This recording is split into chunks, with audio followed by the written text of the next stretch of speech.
Hello Aries, Sun, Moon, Rising, and Venus signs. Kamusta po kayo? Sana po ay nasa mabuti kayong kalagayan. Welcome back po sa Star Tarot. Kung bago kayo rito, welcome din kayo. Thank you sa inyong support. I truly appreciate it. God bless you all po. Tignan natin ang mga messages ni Aries. Pauna mensahe po ni Aries ay Page of Cups. Ayan. Napakaganda nito. This is an exciting time for you, Aries, dahil may mga balita or invitation or any kind of communication na maaaring dumating sa inyo. At ang communication na to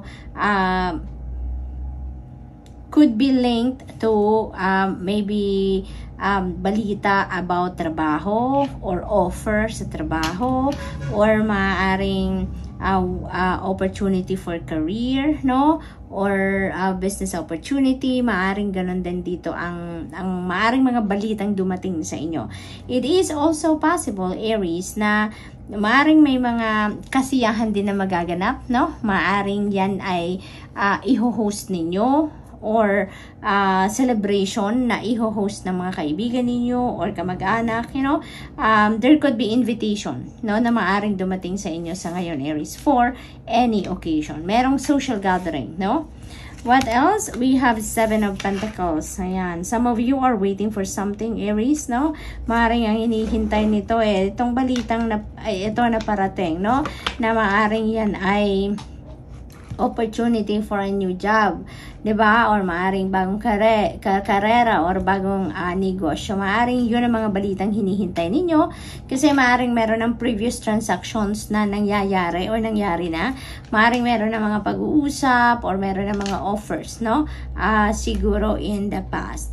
And Aries, maari din na ang hinihintay ninyo dito is the return of your investment. Kasi maaari din naman, Aries, na meron kayo ditong mga endeavor na ginawa, sinimulan. Maaring kinocultivate ninyo yung ganon. And maybe nagawa na ninyo na ang lahat, no? Para makarating kayo dito sa puntong ini-expect ninyo. But maybe wala pa, no? Hindi pa ninyo naaaninag man lang ang papupuntahan ninyo dito, Aries. So maaring ganon ang sitwasyon dito for some of you, no?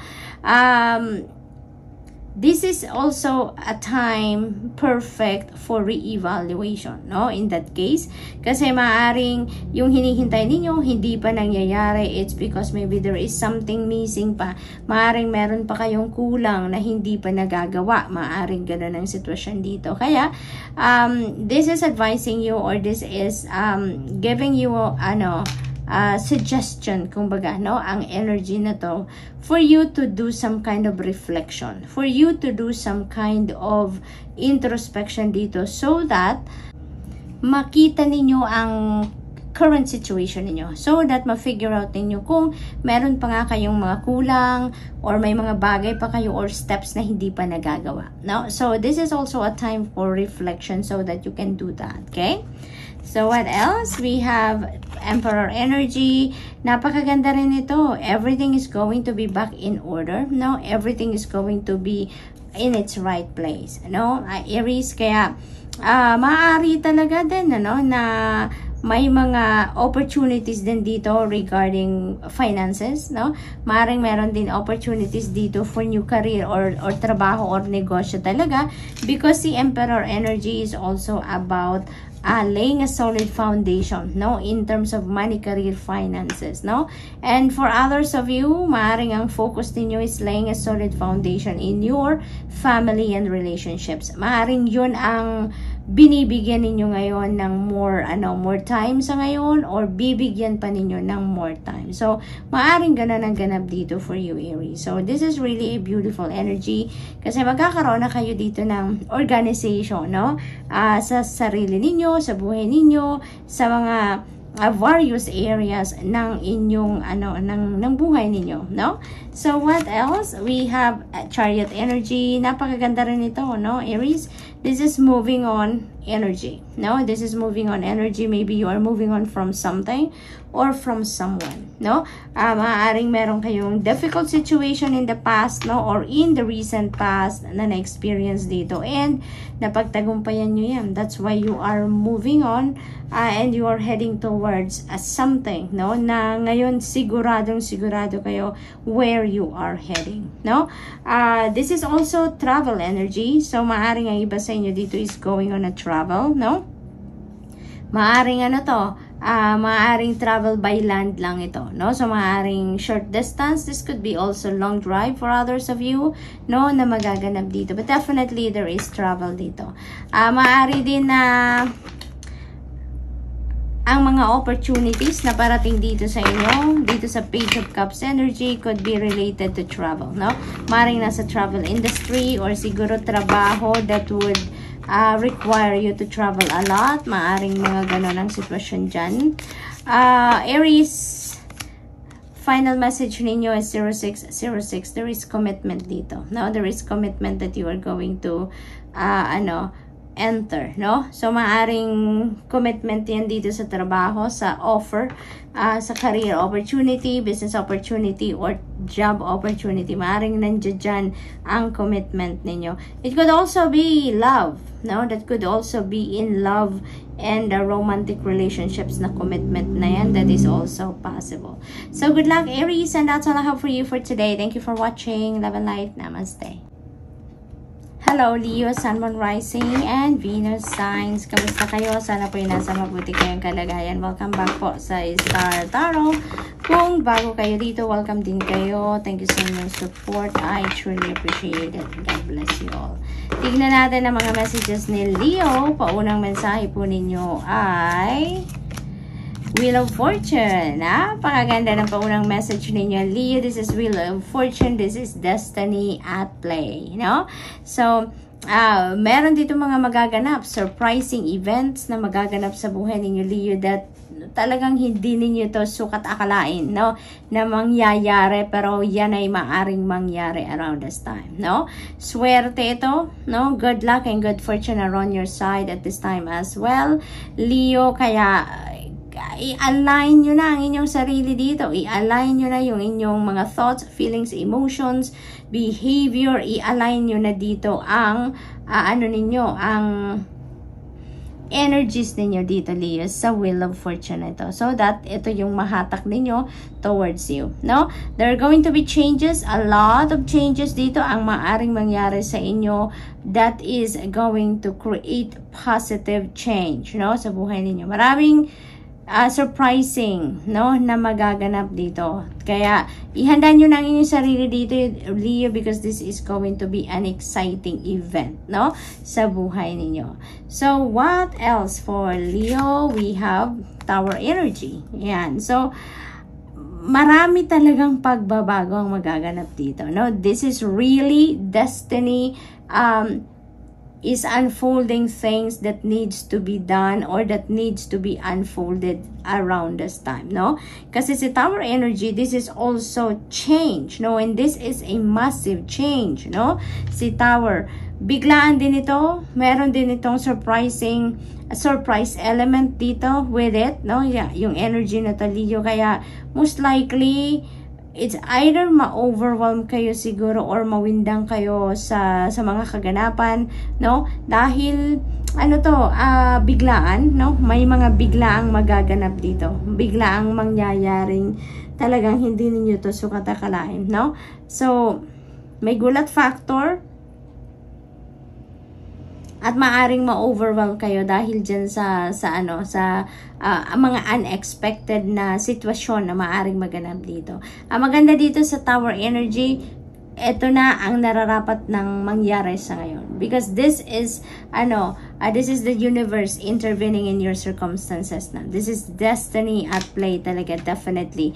Kaya kung saan man kayo dadalhin ng mga pagbabagong ito, you know, at the end of the day, you are going to be very thankful to the universe na nangyari kung ano ang nangyari, no? Dito. Kasi this will be in alignment, no? You will be in alignment with with your destiny. You will be in alignment with your purpose. Kaya sa una, medyo siguro mawiwindang kayo, no? Pero kapag nakasettle na kayo, kapag na-figure out ninyo na where you are heading or kung saan na kayo makakarating, that is really going to be a very, very beautiful situation, beautiful scenario na makikita ninyo or ma-experience ninyo, no? Because nandun na kayo, no? You are going to be fulfilled, you're going to be very joyful, happy, mga ganon. Kaya this is really awesome, no? What else? We have the world energy. Hala! Leo, nakakatuwa naman to. Kasi, 3 cards na, no? Yung ano ninyo, yung major arcana. So, ibig sabihin nito, no? Na meron talagang major event na mangyayari sa buhay ninyo. Meron talagang event dito na magaganap that is going to have an impact, no, sa buhay ninyo long term. Kaya this is really exciting. Merong epekto ito na malayong mararating, mahabang panahon, no, ang epekto nito sa buhay ninyo.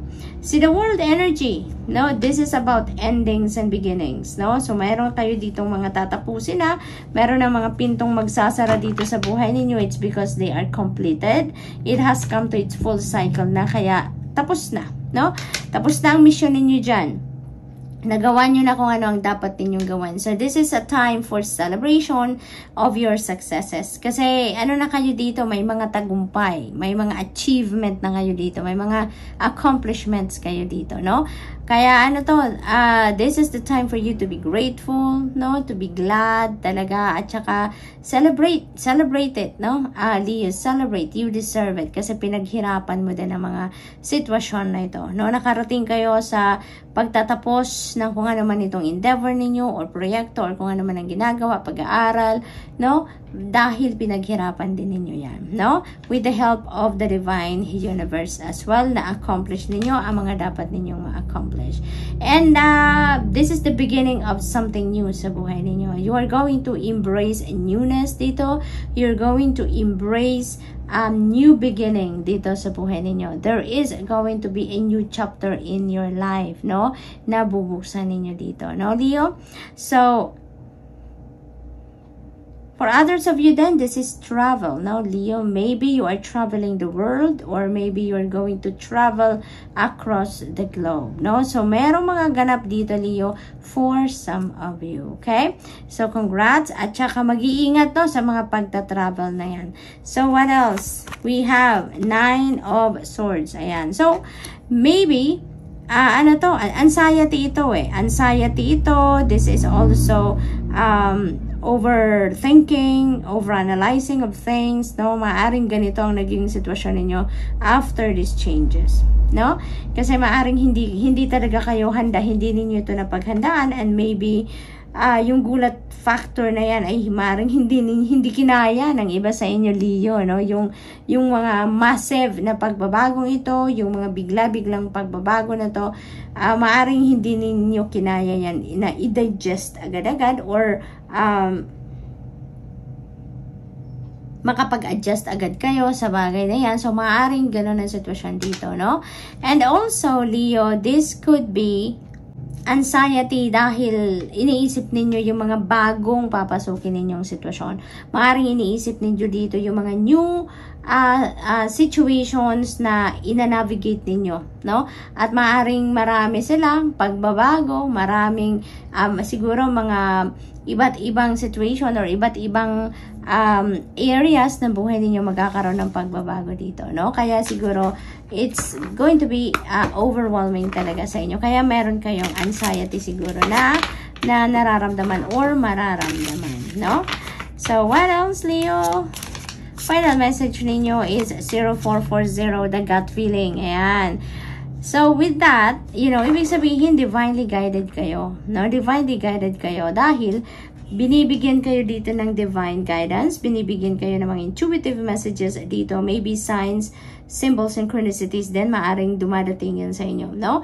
And those messages or guidance on how you're going to navigate these changes. Maraming ganap sa buhay ninyo or maaaring maganap sa buhay ninyo dito Leo na pagbabago. Kaya ginagabayan kayo para matulungan kayo na maging smooth lang ang inyong transition, no?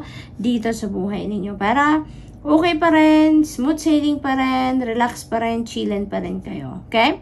So, ang invitation sa inyo dito, follow your gut. No? Follow your gut. Kung ano ang bulong sa inyo ng inyong intuition, go for it. Dahil lagi ninyong alalahanin na when you allow your intuition to be your guide, it will always direct you to the right direction. It will always direct you to the right track. Okay?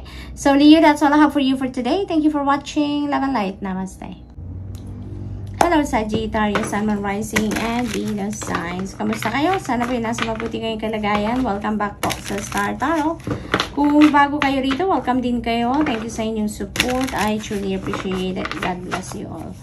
So, Sag, pauna mensahe po ninyo ay 7 of Pentacles. Ayan. So, Sagittarius, this is something na siguro hinihintay kayo. Hinihintay ninyo. Maaaring meron ditong situation where you are expecting something, no? Na maaaring matagal nyo na itong pinagtrabahuan, matagal na nyo itong pinagkakagastusan ng oras, no? But maybe naboboard na kayo sa kakaantay, ano?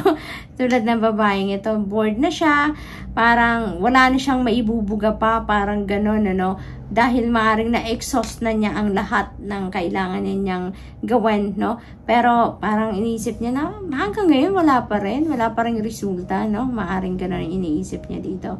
So this is this is an invitation for you to take some time to reflect, no? Take some time to re-evaluate and reassess the whole situation ninyo sa ngayon. Kasi kung ano man ang hinihintay ninyo dito, maaring meron pa kayong kulang. Maaring sa akala ninyo, naubos nyo ng gawin ang dapat gawin kung sa palagay ninyo.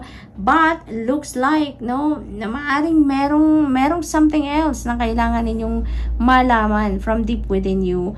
Or, marirealize ninyo dito. Or makikita ninyo, mapapansin ninyo na, aba, kulang pa pala. May hindi pa pala ako nagagawa. Meron pa pala akong maibibigay sa kung ano man itong pinagkakaabalahan ninyo, no? Sag? So, it's about time for re-evaluation, for reassessment, and there is a promise dito sa 7 of Pentacles na kung ano man yung hinihintay ninyo, ano man yung ini-expect ninyo, it will come. Kaya lang, hindi lang dun sa timeline na gusto ninyo, na ine-expect ninyo, or hindi exact form ng kung ano yung ine-expect din ninyo na dadating. No, Sag? So, tingnan natin kung ano pa.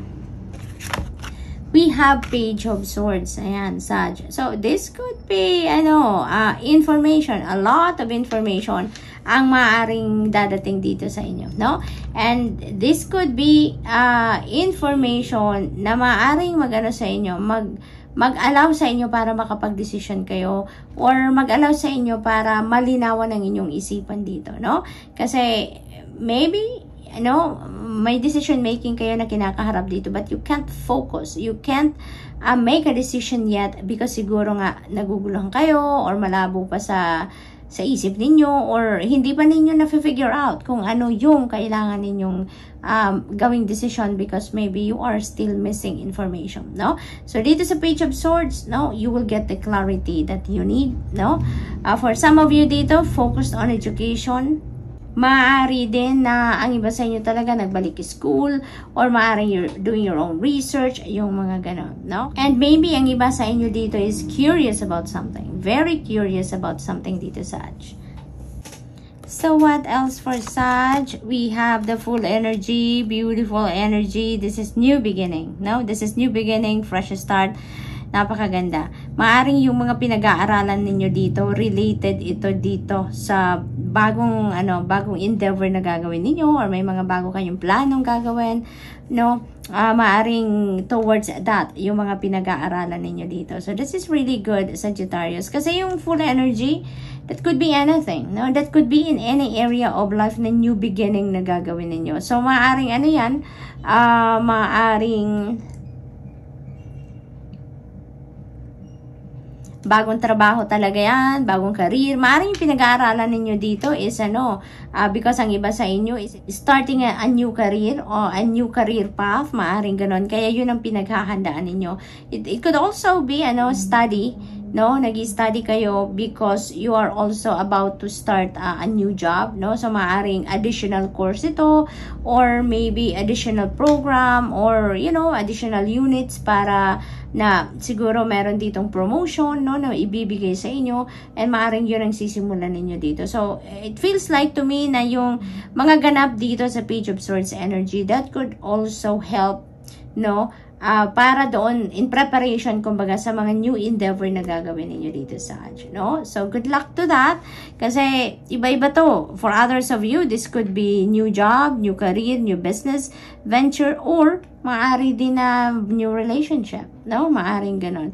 It could be anything. It could be anything na bagong sitwasyon ninyo. We have 5 of Pentacles.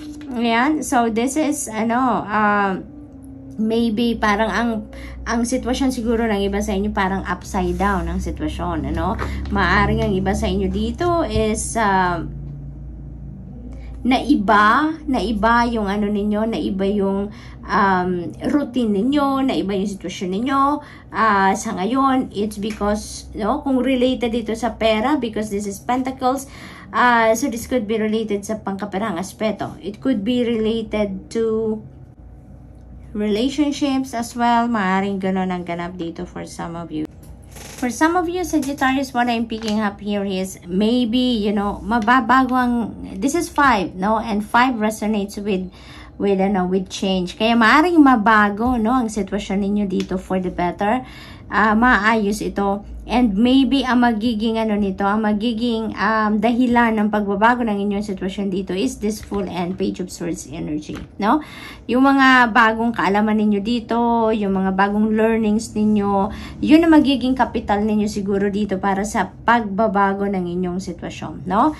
Maaring yan dahil sa bagong trabaho na to, bagong opportunities dito na dadating sa inyo. This is going to fade away, no? Dahil dito sa mga bagong opportunities na papasukin ninyo, sa mga bagong trabaho, or maaring pagkakakitaan, additional income, or negosyo, maaring ganon. So, kung kaperahan ang problema ninyo dito, definitely this is going to turn around, no? Yung sitwasyon ninyo dito is going to turn around for the better dahil sa mga opportunities na papasukin ninyo, or maaring opportunities na papasok, di ba? Tingnan natin kung anong final message ni Sagittarius. We have 0550. Ayan, the eye candy. Intuition. Ayan. So, pauna pa lang na mensahe dito sa inyo. You know, follow what your intuition is telling you. Meron dito mga parating na na mga mensahe, intuitive messages sa inyo dito, Sagittarius, and that is going to to guide you, no, to take inspired action dito sa inyong sitwasyon. So feeling ko dito sa the Full energy and dito sa 5 of Pentacles energy, kung ano man ang ganap dito, mga pagbabagong mangyayari, mga new start na magaganap sa buhay ninyo dito, you will be taking inspired action, because feeling ko dito makikinig kayo talaga sa inyong intuition. Feeling ko mapipick up ninyo, magigets ninyo kung ano yung mga intuitive messages na parating sa inyo dito sa no? So good luck to you, and that's all I have for you for today. Thank you for watching. Love and light. Namaste.